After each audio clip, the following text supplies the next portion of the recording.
एक वेतन आयोग बनाती है। 8वां वेतन आयोग अभी बनने वाला था। 8वां वेतन आयोग, केंद्र सरकार ने कहा है कि अब हम 8वां वेतन आयोग नहीं बनाएंगे। 8वां वेतन आयोग क्यों नहीं, हर 10-10 साल में बनता है। 8वां वेतन आयोग क्यों नहीं बनाएंगे? कह रहे हैं कि हमारे पास पैसा नहीं है, पैसे की कमी है। केंद्र सरकार के पास अपने केंद्र के कर्मचारियों का वेतन बढ़ाने के लिए भी पैसा नहीं बचा। कहाँ गया केंद्र सरकार का सारा पैसा? ऐसा केंद्र सरकार की इतनी बुरी क्या हालत हो गई है कि केंद्र सरकार के पास अपने कर्मचारियों को जो हर बार बढ़ाया जाता था, वेतन आयोग बिठाया जाता था, वो भी नहीं बिठा रहे। मनरेगा, देश के गरीब से गरीब आदमी जिसके घर में कुछ भी नहीं होता, उस व्यक्ति को सरकार साल में 100 दिन की दिहाड़ी का पैसा देती है। 100 दिन का काम देती है और फिर 100 दिन का पैसा देती है दिहाड़ी के हिसाब से। केंद्र सरकार कह रही है हमारे पास वो पैसा भी नहीं है देने के लिए। पिछले साल के मुकाबले इस साल उस पैसे में 25% की कटौती कर दी गई है। देश के सबसे गरीब, सबसे मजदूर आदमी, किसान मजदूर, रिमोट इलाकों में जो देश में रहते हैं, गांव में रहते हैं, वो लोग दिहाड़ी के हिसाब से साल में 100 दिन की दिहाड़ी करते थे और सरकार उनको गड्ढे खोदने का काम करते थे, कहीं कुछ सड़क बनाने का काम करते थे, उनको सरकार 100 दिन की दिहाड़ी दिया करती थी। उसमें भी कटौती कर दी गई है। सरकार कह रही है पैसा नहीं है। केंद्र सरकार जितना टैक्स इकट्ठा करती है देश भर से, उसमें से एक हिस्सा राज्यों को देती है। अभी तक ये था कि 42% उस टैक्स का हिस्सा राज्यों को देना होता था।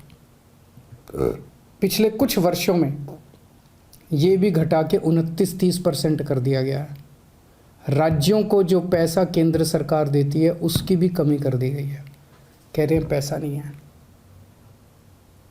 आखिर गया कहाँ केंद्र सरकार का सारा पैसा? 2014 में जितना टैक्स इकट्ठा करती थी केंद्र सरकार, उससे तो दुगना तिगुना टैक्स इकट्ठा हो रहा है आज की डेट में। ये सारा पैसा जा कहाँ रहा है? आज़ादी के बाद से आज तक 75 साल मना रहे हैं हम आज़ादी के। पहली बार एक गरीब आदमी की गेहूं और चावल के ऊपर टैक्स लगाया गया, खाने पीने की चीज़ों पे टैक्स लगाया गया है। कभी नहीं लगाया, किसी सरकार ने नहीं लगाया। सबसे क्रूर चीज़ है ये। एक बिल्कुल गरीब आदमी, एक भिखारी जिसका कुछ नहीं होता, वो भी मार्केट से जब गेहूं और चावल अब खरीद के लाएगा, उसको उस पर टैक्स देना पड़ेगा। किसी सरकार ने इतना क्रूर कदम नहीं उठाया था। गेहूं पे टैक्स लगा दिया, चावल पे टैक्स लगा दिया, गुड़ के ऊपर टैक्स लगा दिया, शहद पे टैक्स लगा दिया, छाछ पे टैक्स लगा दिया, लस्सी पे टैक्स लगा दिया, दही पे टैक्स लगा दिया, पनीर पे टैक्स लगा दिया। क्या ज़रूरत पड़ गई? क्या ऐसी क्या हालत हो गई केंद्र सरकार की कि गरीब से गरीब आदमी के खाने के ऊपर टैक्स लगाने की नौबत आ गई, जो आज तक 75 साल में कभी नहीं हुआ था। और केंद्र सरकार ने पेट्रोल और डीजल के ऊपर इतना टैक्स लगा रखा है, हर रोज़ बताते हैं 1000 करोड़ रुपए का, 1000 करोड़ रुपए की पेट्रोल और डीजल से टैक्स पे आमदनी होती है। साल में लगभग 3.5 लाख करोड़ रुपए की आमदनी होती है केंद्र सरकार की पेट्रोल और डीजल पे जो टैक्स लगा रखा है। कहाँ गया ये सारा पैसा? और अब कह रहे हैं कि सारी जितनी सुविधाएं जनता को फ्री में मिलती हैं वो बंद होनी चाहिए। सारे सरकारी स्कूल या तो बंद किए जाएं और या सारे सरकारी स्कूलों में बच्चों से फीस ली जाए, ऐसा कह रहे हैं ये लोग। आप सोच के देखो, अगर सरकारी स्कूलों में फीस लगने लग गई, देश के कोने कोने के अंदर सरकारी स्कूल, वैसे ही सरकारी स्कूलों के अंदर पढ़ाई ख़राब है, और अगर सरकारी स्कूलों में फ़ीस लगने लग गई तो बच्चों को तो कोई नहीं पढ़ा पाएगा। आधे से ज़्यादा बच्चे इस देश के अनपढ़ रह जाएंगे। देश आगे कैसे बढ़ेगा? कह रहे हैं कि सारे सरकारी अस्पतालों के अंदर अब पैसे लगने चाहिए। सरकारी अस्पतालों में जो फ्री का इलाज होता है वो बंद होना चाहिए। सरकारी स्कूलों से मेरे को याद आया कि कई राज्य सरकारों ने अब सरकारी स्कूलों में फ़ीस लगा भी दी है। मैंने मीडिया में खबरें पढ़ी हैं कि एक राज्य के अंदर 120 रुपये महीना फ़ीस लगा दी है। एक राज्य के अंदर 500 रुपये महीना फीस लगा दी। कहाँ से लाएगा एक गरीब आदमी 500 रुपये महीना अपने बच्चों को पढ़ाने के लिए? अब ये सारे देश के अंदर सरकारी अस्पतालों के अंदर कह रहे हैं कि फीस सरकारी अस्पतालों में बिना पैसे दिए इलाज नहीं होगा। गरीब आदमी के पास इलाज कराने के पैसे नहीं हैं, वो कहाँ से लाएगा पैसे इलाज कराने के लिए? और जिसके पास पैसे नहीं है उसका इलाज नहीं होगा। मर जाएंगे गरीब लोग इस देश के। और अब ये कह रहे हैं कि इलाज राशन भी, फ्री का राशन भी बंद होगा। फ्री नहीं होना चाहिए, फ्री का राशन भी बंद कर देना चाहिए। 75 साल तक जितनी केंद्र सरकारें आई, किसी को ऐसा घाटा नहीं हुआ कि फ्री का राशन बंद कर दिया गया। कब से मिल रहा है फ्री का राशन? कब से राशन की दुकानें कब से हैं? अब ये फ्री का राशन भी बंद करना चाहते हैं। प्रश्न उठता है, ये सारा पैसा केंद्र सरकार का गया कहाँ? 2014 में लगभग केंद्र सरकार का 20 लाख करोड़ का बजट होता था। आज केंद्र सरकार का लगभग 40 लाख करोड़ का बजट है। तो ये सारा पैसा जा कहाँ रहा है?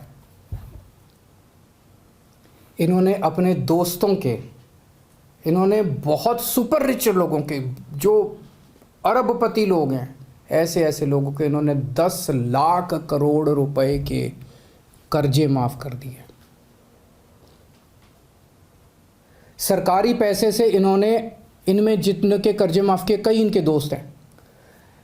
सरकारी पैसे से इन लोगों ने सुपर रिच लोगों के, अरबपति लोगों के 10 लाख करोड़ रुपए के कर्जे माफ कर दिए। किसी के 7,000 करोड़ रुपए माफ कर दिए, किसी के 10,000 करोड़ रुपए माफ कर दिए, किसी के 5,000 करोड़ रुपए माफ कर दिए।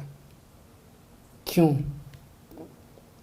अगर ये कर्जे माफ नहीं किए जाते, इतने करोड़ों करोड़ों, हजारों लाखों करोड़ रुपए के अगर कर्जे माफ नहीं किए जाते, तो इनको खाने पीने की चीज़ों के ऊपर टैक्स लगाने की ज़रूरत नहीं पड़ती।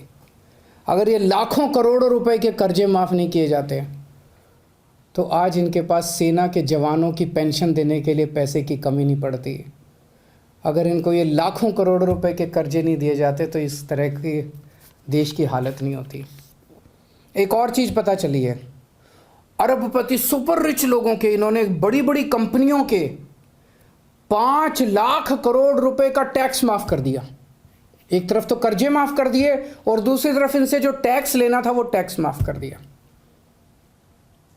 गरीब आदमी पे टैक्स लगा दिया। आपके गेहूं, आपके चावल, आपकी दही, आपकी छाछ, आपकी लस्सी, आपकी गुड़, आपकी शहद के ऊपर टैक्स लगा दिया। बड़े बड़े अमीर लोगों के 5 लाख करोड़ रुपए के, पिछले कुछ सालों में 5 लाख करोड़ रुपए के इन्होंने टैक्स माफ कर दिए। इन्होंने छूट दे दी इनको।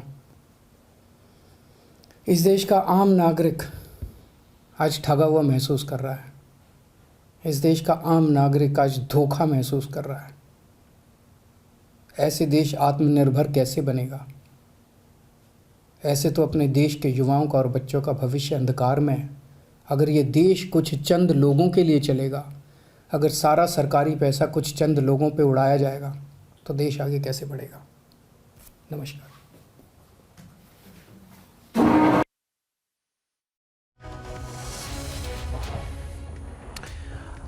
Well, the face-off between Arvind Kejriwal and the centre intensifies, with Arvind Kejriwal taking a jibe at what the centre now calls reverie politics. In fact, Arvind Kejriwal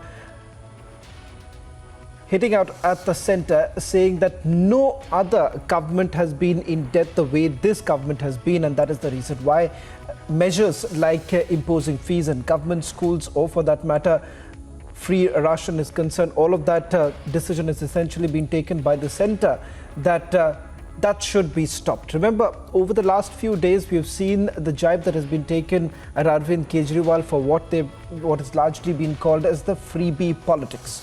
Arvind Kejriwal, on the other hand, retorting by essentially saying that what is the harm if I'm essentially doing this for the poor people?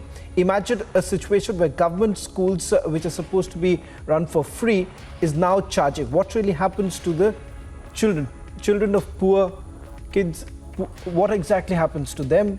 That's the bigger question that Arvind Kejriwal is essentially raising at this point in time. The freebie politics is basically intensifying. The face-off between the Delhi government and centre only intensifying over the last few days, with the centre essentially calling that these are reverie politics.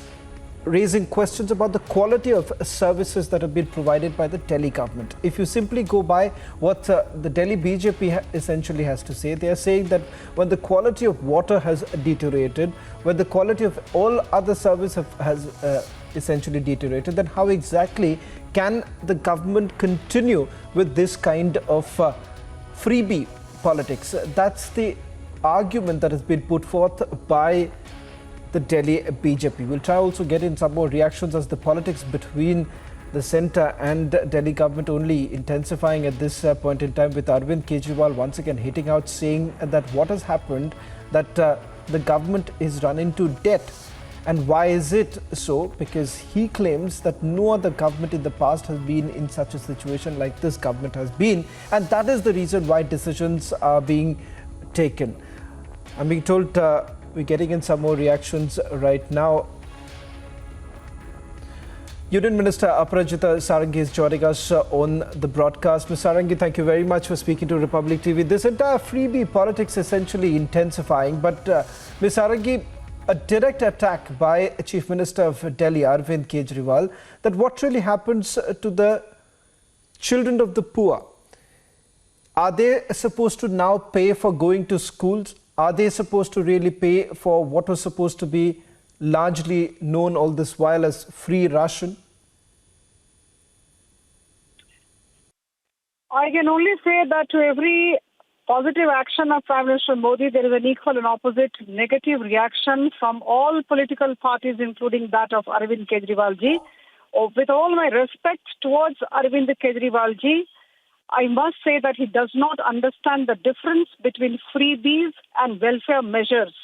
Honorable Prime Minister has said no to freebies, but he has always stood by the people, but a vulnerable segment of population all across the country, and he has introduced so many welfare measures. If we talk about 80 crore people being assisted with 5 kilo of anaj every month for so many number of months, this is not a freebie. This is a welfare measure. So this is just one example I gave. In fact, in different areas to help the vulnerable segment of population, Prime Minister has introduced several welfare measures, but Arvind Kejriwal ji, just to garner votes, talks of free electricity, talks of free ration unnecessarily for all the entire segment of population, talks of giving land to all without understanding what are the prevailing rules and regulations for giving land to the slum holders. So the point is, he's basically eyeing votes, and that is what Prime Minister Modi has been talking against. Prime Minister Modi, since the day he has taken over as the Prime Minister of the country, has been an ardent advocate of positive politics, of politics of development. We do not want ad hocism in politics. We want sustainability of initiative.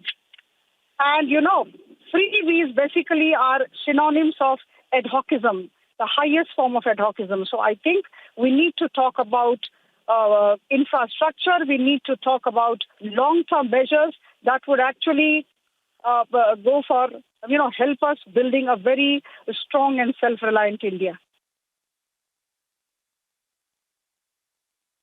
Well, in fact, Aparajita Sarangi, if I can just take one more question from you. The BJP is essentially, your party is essentially levelling the charges that these are false claims. In fact, I'm told that your party has made another sensational allegation that Arvind Kejriwal has essentially sent a proposal to increase the fees for diploma level institutions. So from your party's position, what is it that in the press conference that has been held by Delhi Chief Minister Arvind Kejriwal you find essentially wrong in terms of facts? See, Arvind Kejriwal's government is based on his promises for freebies. And that is why he's here. He's very, very well aware of the fact. Now ask him about his vision for the progress of his state. He will not be able to answer. It needs vision.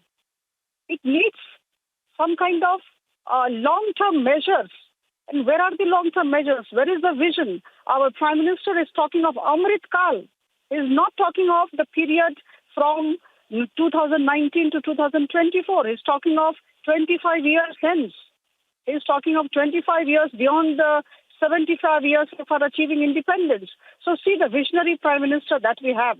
So what is irksome is his focus on day-to-day work, his focus on day-to-day appeasement policies, his focus on just garnering votes, which is not good for the country. And that's what Honorable Prime Minister has been talking against. And I think Arvind Kejriwal ji is mature enough, is wise enough to understand the difference between freebies and welfare measures.